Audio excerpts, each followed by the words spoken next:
Всем привет! Подписались, лайкнули и пошли со мной. Сегодня, друзья, я приехала в Приозерск и хотим попробовать своим ходом уехать на Валаам. Приехали сейчас вот 10 утра, правда никого нет, якобы теплоход отходит в 11. Сейчас узнаем, можем ли мы своим, потому что везде пишут только турами за 2 недели бронирования. Ну и потом я вам расскажу, получилось у нас или нет. А пока посмотрите, как выглядит причал вокруг.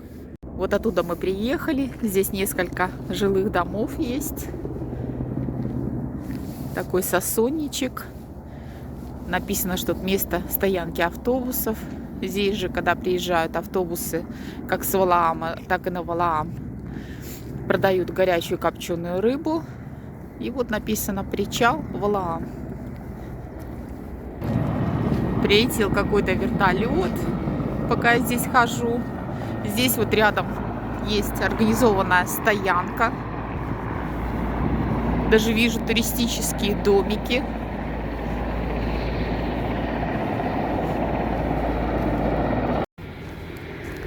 Здесь вот много, видите, катерков. Шикарный причал. Сейчас посмотрим, попробуем посмотреть, куда прилетел вертолет. Святой Александр Невский какой-то стоит, кораблик.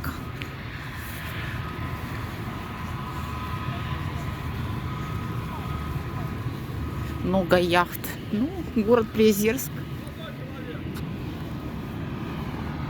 И какой-то, наверное, частный вертолет, яхта.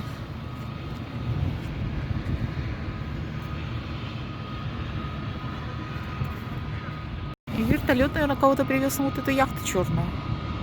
Наверное, частный. Летом, конечно, здесь будет просто красота. Оно и сейчас-то хорошо. А вот и катерок. Вернее, наверное, метеор, который на Валаам ездит. Вот он стоит причаленный. Их тут несколько. Один, второй.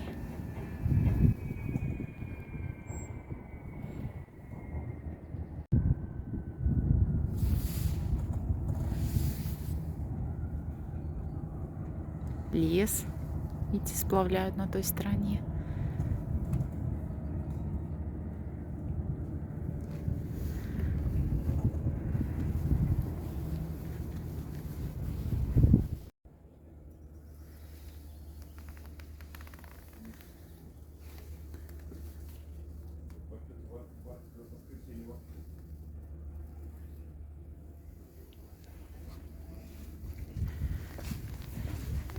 Вот так, друзья, короче, заходите в эти ворота. И здесь вот сразу же домик, где, в принципе, записывают на курс экскурсионные туры. Короче, мы посоветовались, и нам сказали, что можно не обязательно с экскурсионным туром. Мы приехали, есть на корабле места, поэтому мы проплатим как своим ходом. Это дешевле обходится, потому что с одного человека с экскурсии будет 3 900. А так, стоимость просто проезда на катере 1950. И поэтому получится, что в одну сторону мы проедем 1950 и в обратную 1950. Ну, в принципе, это 3 800, но в 3 900 будет входить и обед. Поэтому, в принципе, только на 1000 дороже с одного. Я сделаю поправку, вдруг неправильно сказала. Если с ободом и обедами 4 900.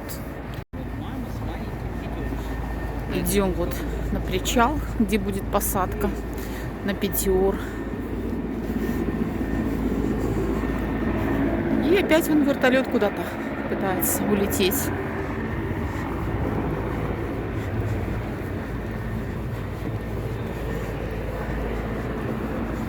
Есть уже, видите, своим ходом, который без экскурсионного. Но, видно, сейчас приедет автобус и привезет экскурсию.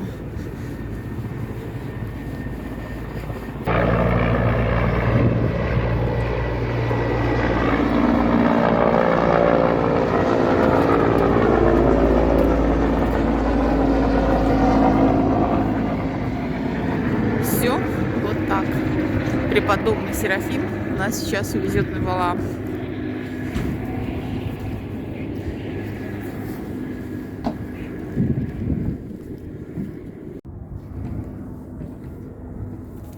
Все, уже все готовы до приема посетителей.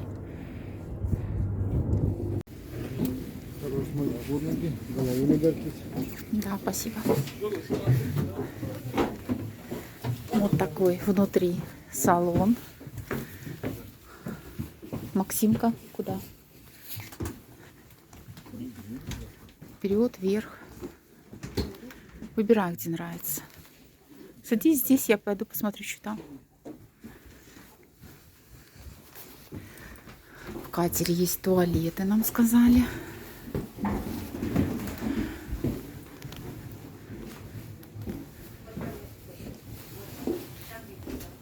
Вот ВС. И вот есть жилеты и хвост.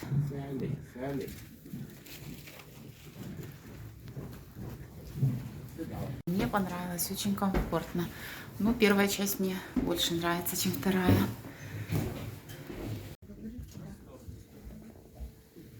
У нас тоже есть спасательные жилеты. Вот так нас стало потряхивать, и мы сейчас начнем отходить от причала. Все, мы отчаливаем. Метеор набирает скорость.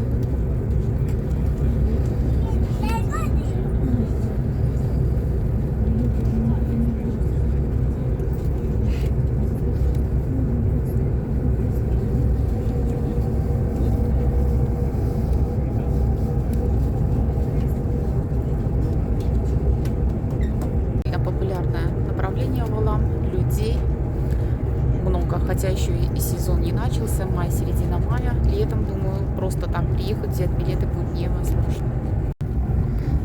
А вот у нас, видите, лес. Сплавлять будут. Сейчас метеор развернется.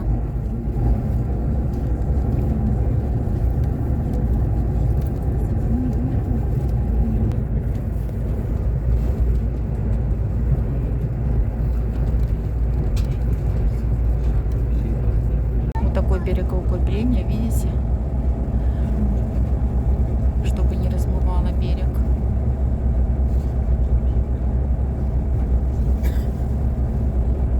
Самые простые.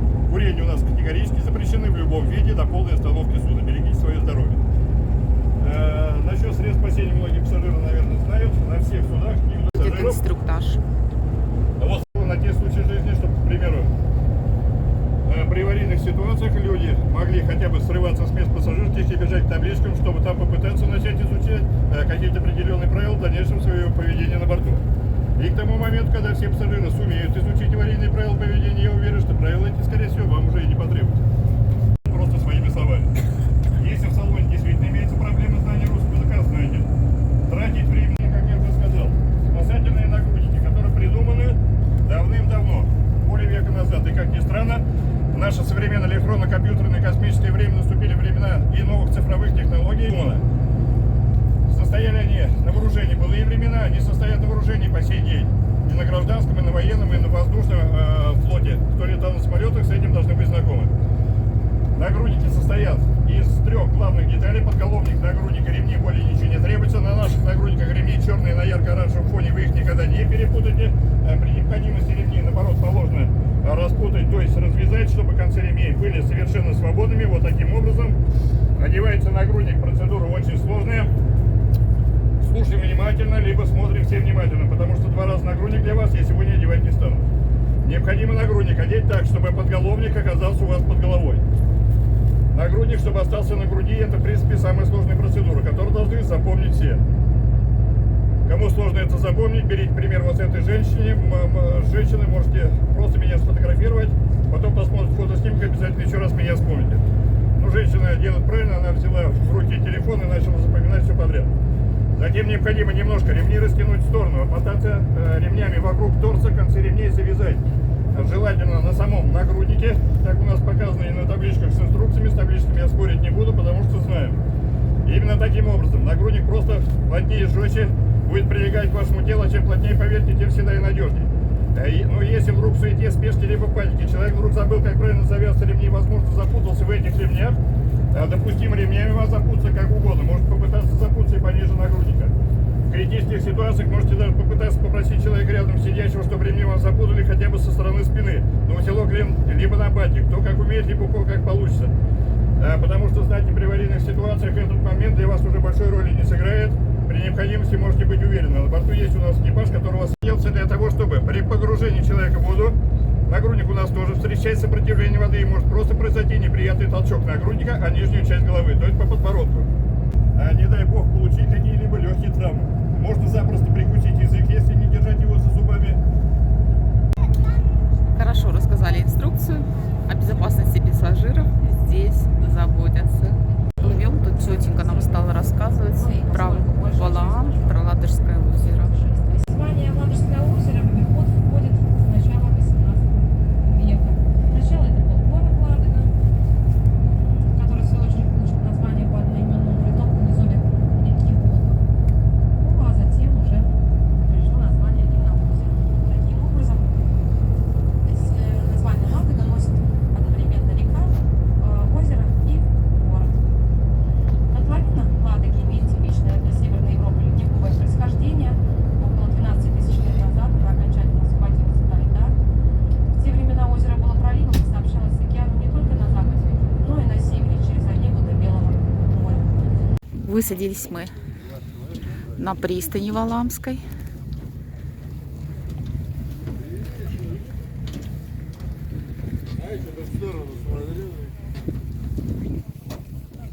Есть, видно, такой запасной вариант по воде, который ходит фиолетовый.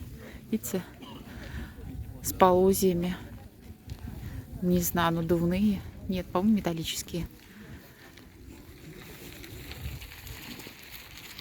И встречает нас вот такая каплица, наверное.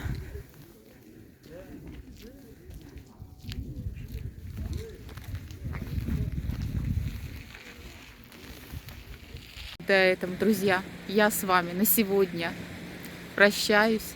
Не забудьте, поставьте лайк, подпишитесь. Всем хорошего настроения и пока-пока на сегодня.